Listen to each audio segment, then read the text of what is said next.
विद्यार्थी परिषद राज्यव्यापी आंदोलन सभी शिक्षण संस्थान में इसलिए कर रही है कि झारखंड की ये निकम्मी सरकार, बहरी सरकार एसी के बंद कमरे में कलम चलाती है कि क्लस्टर सिस्टम लागू हो।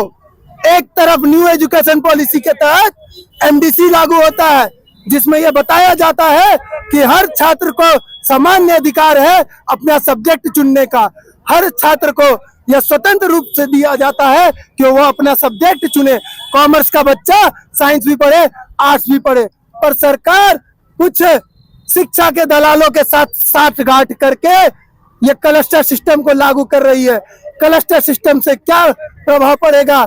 गरीब जनजातीय क्षेत्रीय भाषा पढ़ने वाले बच्चों के साथ जो राम लखन सिंह यादव कॉलेज में आज 1 घंटा का सफर करके सिल्ली से आते हैं, हुंड्रू जोना दसम से आते हैं, टाटी सिल्वे से आते हैं, अनगढ़ा से आते हैं, मांझी से आते हैं, पांचाकुल्ली से आते हैं। गरीब घर का बच्चा जो चाहता है कि आज हम पढ़ करके कुछ अच्छा करे, रोजगार को सृजन करे, शिक्षित हो, ऐसे लोगों के साथ सरकार दोहरी रणनीति कर रही है।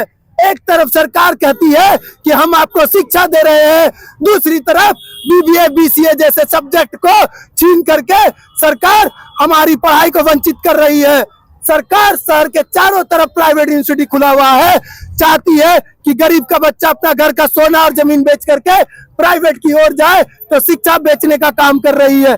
क्लस्टर सिस्टम लागू होने से एक एक बच्चा को, आप गौर कीजिए, वो बच्चा बैसाखी से आता है राम लखन सिंह यादव कॉलेज में हिंदी का पढ़ाई पढ़ने के लिए, तो वो अपना मेजर पढ़ाई करने के लिए फिर जैन कॉलेज से एसएस मेमोरियल कॉलेज जा पाएगा।